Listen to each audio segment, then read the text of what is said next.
రాజన్న సిరిసిల్ల జిల్లాలో విస్తుపోయే ఘటన వెలుగులోకి వచ్చింది. డబ్బుల కోసం కన్న కూతురు కాపురాన్ని కూల్చి తాళిబొట్టు చెరిపివేసేందుకు స్కెచ్ వేశారు తల్లిదండ్రులు.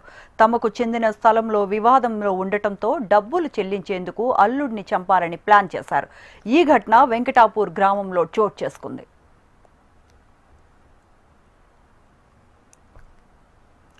వెంకటాపూర్కు చెందిన హరిచందన్ కు 4 ఏళ్ల కిందట కామారెడ్డి జిల్లాకు చెందిన మహిళతో వివాహం జరిగింది. పెళ్లి కోసం హరిచందన్ అత్తమామలు తమ భూమిని అమ్మేశారు. అయితే కన్నవారిని ఇబ్బందులు రావటంతో భూమి తీసుకొని డబ్బులు ఇవ్వాలని కోరారు. అయితే తమ దగ్గర డబ్బులు లేకపోవడంతో అల్లుడిని చంపేస్తే డబ్బులు వస్తాయని ఆలోచించారు. అందుకు కన్న కూతురు బొట్టు చెరిపివేసేందుకు కూడా వెనుకాడలేదు. ముందు విడాకులు ఇప్పించే ప్రయత్నాలు చేసినా కూతురు సహకరించకపోవడంతో ఏకంగా క్షుద్ర పూజలు చేసే వ్యక్తికి సుపారీ ఇచ్చారు. సుపారీ తీసుకున్న వ్యక్తి హరిచందన్ ను ఫాలో అవ్వగా గుర్తించిన హరిచందన్ అతన్ని ప్రశ్నించాడు. దాంతో తనపై అత్తమామలు వేసిన స్కెచ్ బయటపడింది. ఇది అయిపోతాడు కానీ హలో హరిచంద్ గారు మొత్తం ఒకటి అయిపోతాడు. ఇంకోటి చెప్తా హలో ఏది ఉన్నా మన కాలి చేతులు వడగొట్టేటట్టు చేయాలా, లేకపోతే మనల్ని మొత్తం తీసేయాలా? తీసేస్తా మరి సపరేక. నాకు 21 రోజు టైమింగ్, నాకు అంత 21 రోజులల్లా వానికి ఎట్లా కావాలో అట్లా అవుతుంది. సరేనా? సరే ఒకటి ఓపెన్ చెప్తా, ఈ 2-3 రోజులల్లా నీకు ఫోన్ వస్తుంది. నీకు కానీ అక్కకు కానీ ఎవరికైనా ఫోన్ వస్తుంది.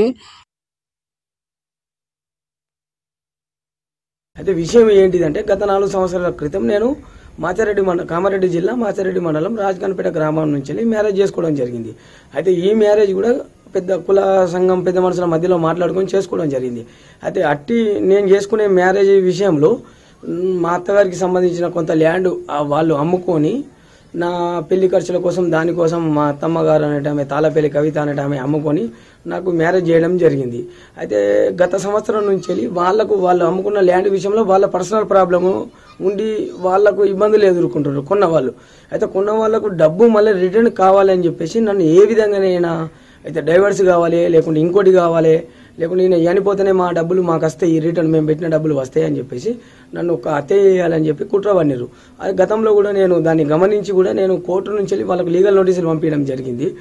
దాని తర్వాత దాంట్లో మార్పు వస్తుంది అనుకొని చెప్పేసి అప్పుడు ఎలాంటి కేసు నేను పెట్టడం లేదు, అప్పుడు పెట్టలేను నేను. ఎందుకంటే పెద్ద మనుషుల సమక్షంలో మాట్లాడుకొని ఓకే నో ప్రాబ్లం కాంప్రమైజ్ అవుతుందని చెప్పేసి వాళ్ళు మాట్లాడడం జరిగింది.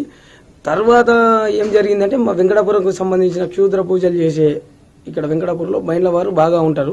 అయితే వారి దగ్గరికి వెళ్ళి ఒక క్యాండిడేట్ మైండ్ల రాకేష్ అనే క్యాండిడేట్ దగ్గరికి వాళ్ళు సుపారీ మాట్లాడుకోవడం జరిగింది. అయితే క్షుద్ర పూజలు చేసైనా చంపు, లేదు అంటే డైరెక్ట్ అయినా మర్డర్ చేయని చెప్పేసి వాళ్ళు మాట్లాడుకోవడం జరిగింది. అయితే రాకేష్ అనే వ్యక్తి గత 1 వీక్ నుంచి నా వెనక తిరగడం నేను గమనించిన. గతంలో కూడా నాకు యాక్సిడెంట్ జరిగింది.